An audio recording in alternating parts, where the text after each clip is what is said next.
Bonjour à tous, c'est devaclic.com. Alors aujourd'hui c'est le question-réponse. Je vais répondre un petit peu à tout ce que vous m'avez posé, les questions les plus fréquentes que vous vous posez. Vraiment la question que j'entends tout le temps, c'est comment choisir ma pierre. Alors déjà, basez-vous sur la couleur. On sait que tout ce qui va être rouge, orange, ça dégage de l'énergie, de la chaleur, de la vitalité.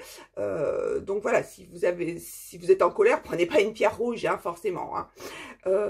Après, tout ce qui va être pour le stress, pour les angoisses, ça va être des pierres bleues ou violettes, parce que c'est des choses qui sont calmantes, qui sont apaisantes.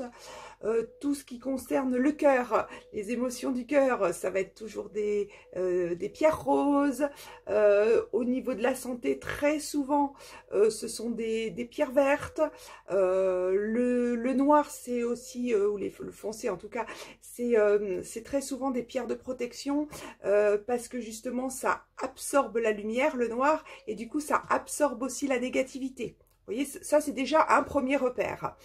Après, au niveau des vertus physiques, on va dire, basez-vous sur les centres énergétiques, sur les chakras en fait. Vous savez que si vous avez mal à la tête, vous allez prendre une pierre bleu foncé. Si vous avez un problème ORL, vous allez prendre une pierre bleu clair. Voilà, c'est vraiment placé pas par hasard, toutes ces couleurs. Hein. Autre chose, vous pouvez vous baser sur, je vous ai dit, les pierres contiennent des oligo-éléments. Donc, vous tapez, par exemple, votre pierre avec composition à côté, genre la malachite, qui est bonne pour la douleur. Pourquoi? Parce qu'elle contient du cuivre. Le cuivre, c'est un anti-inflammatoire naturel. Donc, forcément, la pierre va agir sur la douleur.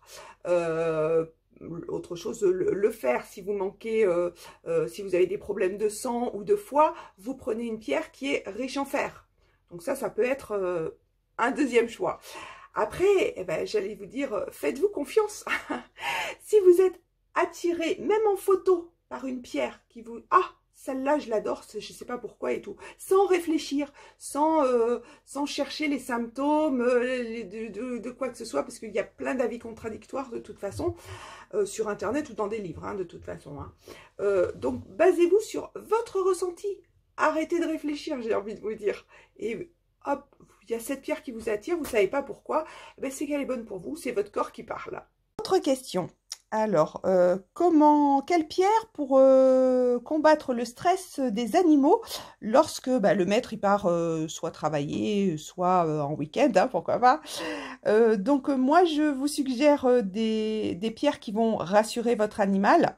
Donc notamment le quartz rose qui est très doux. Il faut savoir que les animaux sont hyper réceptifs hein, aux pierres, hein, donc il ne faut pas leur donner des pierres trop fortes. Hein. Donc le quartz rose c'est la pierre câlin, donc ça va rassurer l'animal. Mais j'ai pensé aussi à éventuellement la rhodonite, parce que je ne connais pas le passé de votre animal, mais si c'est un animal qui a déjà été abandonné, ça va lui guérir ses blessures antérieures, la peur d'être abandonné de nouveau. Même si vous l'abandonnez juste, en fait même pas, c'est juste pour la journée, hein. Mais aussi, j'ai pensé aussi à la rhodochrosite, parce que la rhodochrosite, ça régule toutes les émotions. Et notamment la jalousie. Donc peut-être que votre animal, il a peur que vous alliez ailleurs, voir d'autres choses sans lui. C'est une forme de jalousie. Donc moi, je vous suggère une des trois pierres. Vous connaissez mieux votre animal que moi. Et ça marche aussi chez les gens, hein, entre parenthèses. Hein. Une question qui revient souvent aussi, c'est les pierres de succès, de réussite, d'argent. Alors déjà, prenez tout ce qui est jaune, hein, soleil, hein. Ça va être donc de la citrine, ça va être de la pyrite, ça va être de la pierre du soleil aussi. Hein. Donc ça, c'est des pierres qui attirent la chance, on va dire. Le jade aussi, bien sûr, c'est une pierre de réussite. Hein. Je vous dis, reportez-vous à la vidéo que j'ai déjà tournée. Hein. Après, spécifiquement, vraiment pour l'argent, on pourrait dire l'aventurine. Donc, je vous avais signalé déjà dans une vidéo précédente que je pense que c'est dû aux petites paillettes qu'il y a à l'intérieur hein, de l'aventurine. Et il y a aussi, ce qui est très très connu, c'est le porphyre grec. Donc ça, c'est vraiment spécifiquement pour l'argent. Ensuite, vous m'avez demandé aussi les propriétés de l'aigue marine. Donc là, je vais aller en superficiel, mais sachez que ma prochaine vidéo, parce que je continue quand même mes vidéos, j'en fais à peu près une par mois, donc n'hésitez pas à vous abonner et vous activer la cloche des notifications. Une fois par mois, c'est pas contraignant. Et vous avez une autre vidéo, et notamment ce sera sur l'aigue marine. En gros, ça fait partie de la famille des béryls et c'est une pierre qui permet de transmettre un peu ses émotions. Alors bon, bien sûr, c'est une pierre qui est paisible parce qu'elle va du bleu au vert. Hein. Elle permet une bonne communication, tout ce qui est problème ORL. C'est une pierre aussi de clairvoyance et ça consolide l'amour. Donc c'est une preuve d'amour, normalement, d'offrir une aigue marine à un amour naissant. Ça veut dire qu'on veut faire quelque chose de solide par la suite. Autre question qui revient assez fréquemment, quelles sont les pierres pour les problèmes de la ménopause? Donc là, je vous ai fait deux petits bracelets, mais c'est les mêmes en fait, disposés différemment.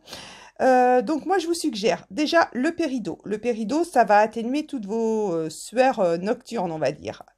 Ensuite, la lépidolite. La lépidolite, ça va diminuer le stress, les sautes d'humeur ou de dépression hein, en même temps. Hein.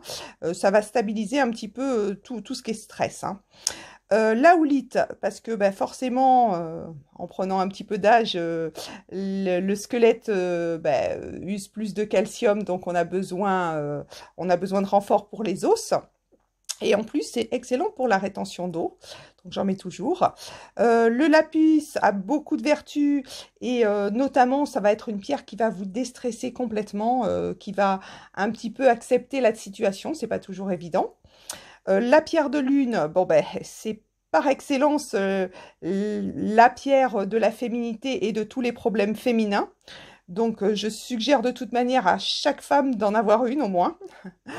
Et au niveau de l'améthyste, déjà, ça va vous aider à avoir un sommeil, un petit peu à trouver le sommeil. Et en plus, ça va un petit peu calmer tout ce qui cogite dans votre tête. Voilà, donc ça, c'est pour la ménopause. Une question sur les phobies. Comment gérer les peurs phobiques. Déjà, vous avez, si vous ne savez pas pourquoi vous avez cette phobie, vous avez le quartz fumé. Ça éloigne un petit peu tout ce qui est peur incompréhensible. Après, la chrysocole, je trouve que c'est une excellente pierre parce que ça aide à surmonter les situations un petit peu compliquées et du coup ça fait appel par contre à sa force intérieure. Donc si vous vous sentez pas assez fort, c'est pas la peine. Si vous pensez que vous avez envie vraiment de combattre cette phobie, vous pouvez travailler avec elle. Hein. La kunzite, c'est une pierre qui est intéressante aussi. Surtout si c'est par rapport à quelque chose qui s'est produit avant. Ça permet un petit peu de dédramatiser, de donner moins d'importance à ce qui s'est passé pour pouvoir l'admettre et donc stopper cette phobie. Alors ensuite, la question portait surtout sur la phobie de conduire.